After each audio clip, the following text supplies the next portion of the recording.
All right, so controversial topic here. Guys hate doing legs, or 99% of guys hate doing legs. I love legs. Leg day is my favorite day. I like to do leg day 2 to 3 times a week, actually. And I want to break up a little bit of a myth here before we start the video. And it's, if you want to get bigger, you got to do legs. So squats and deadlifts, they get your whole body working, and you're moving heavy weights. So if your body is doing those movements, it has to get bigger to get better at them. So guys, throw that out, start doing legs. And ladies, you know we all love ladies with good legs and strong legs. So this is for everybody today, right? What I want to do today is go through 3 hip mobility exercises. And your hips are super important, right? If you got tight hips, you're not going to be able to squat deep or correctly. You're not going to be able to run right. Just things will go wrong if your hips are tight. There's a ton of muscles around there, inside and outside. We're just gonna really focus on 3. So your hip flexors on the front, and then the inside adductors and outside abductors. What I'm gonna try to accomplish is explain what's going on in the exercises and how to do them properly. All right, so let's get to work. All right, so all you're really gonna need for these exercises is a towel, a mat, just a soft surface that you can put your knees on.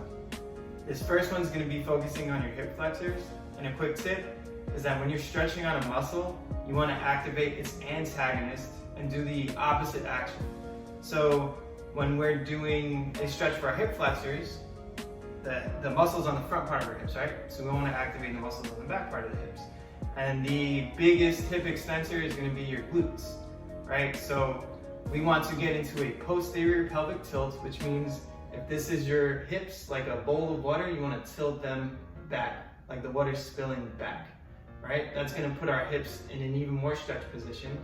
And then by activating our glute, we're going to cause that reciprocal inhibition in the hip flexors so that they'll stretch even more because they're going to have to relax while the glute is firing, right? So it's going to look like this. We're going to get our knee a little bit behind our hip. We're going to have this front leg out here, kind of like a lunge position, but that knee's going to be a little further back than it normally would in a lunge.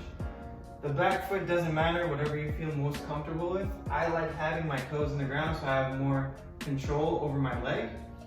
Then we're going to get into that posterior pelvic hip position. Basically, anterior is sticking your butt out like an Instagram model, and posterior is trying to bring it in as far as possible, right? So really tilt.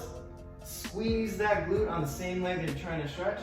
We're going to move forward slightly, reach our hands up, and then come back to the starting position. We're not holding it, mind you. We are maintaining that tension in the glute and that posterior pelvic tilt, but the actual stretch is us going forward a little bit and coming back. So this is more of an active stretch.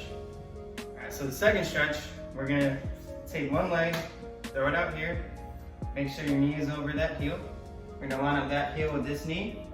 Common mistakes here are having your foot back here, too far out, not lined up, or your hips are going to be relaxed. You're going to be sitting back here. We just don't get as efficient of a stretch that way, right? So make sure your hips are forward. You can squeeze your glute if you want. I'm going to slowly come to this side. Keep your torso facing forward. And you're going to slowly go down as far as you possibly can. And bam, come back up. Control that stretch. And shoot back up, right? We're getting 2 things accomplished here. We're working on our dorsiflexion. It's important for squatting. If you have very tight calves, you're not going to be able to get as deep of a squat. We're also getting a stretch out here as we go down, and as we're coming back up, this part of our leg has to fire to kind of pull us back in position. Awesome exercise, and you're getting multiple things done with just one movement. The last mobility exercise is going to be the 90-90. So what we're going to do is get both legs at 90 degrees, right? Make sure that this knee is running directly into your hip and that this heel is lined up with this knee. And same thing, this knee is running through your heel over here, right? 90 degrees all around. So what you're going to do is make sure that this knee is all the way on the ground as far as you can get it. If you need some assistance at first, it is okay to kind of press down and make sure your weight is shifted away from that hip. Because if I'm leaning over here, I'm not doing anything. What you want to do is keep your body upright so that you feel that stretch on that side. Keep your torso straight. The next thing is we're gonna transition to the other side. So we're gonna take this big toe, put it into the ground, lift up this knee. I'm gonna go nice and slow and controlled. I'm gonna slowly transition, lifting this knee up into this mid part here. All right, once you're here, you wanna try and get your toes down as much as possible, keeping your torso upright. I'm gonna slowly roll over to the other side, focusing on good posture. Bam. Now, the important part of this exercise is you're gonna notice if one hip is tighter than the other. So in my case, I feel like it's a little more tension on my right leg in this position as opposed to my left leg on the other side. That's good because we'll be able to address that in programming, and you'll be able to notice if you have to work more on the right side or the left side when you're stretching, especially at the end of the workout. So I don't know about you, but my legs are fired up right now. I'm about to kill it today. I'm actually gonna deadlift later today, so I'm gonna be doing all these things again, but just add them to your warm-up. They don't take too long. It takes maybe 5 minutes, 10 minutes, and trust me, you will feel better when you're squatting. You'll squat deeper, you'll squat heavier, or you'll run better. Your legs won't kill you after the workout. So just get to it, man. Add these to your workout.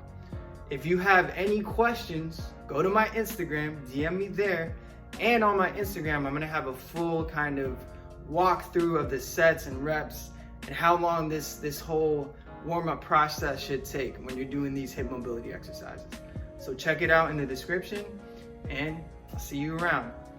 Do legs. Don't forget, do legs.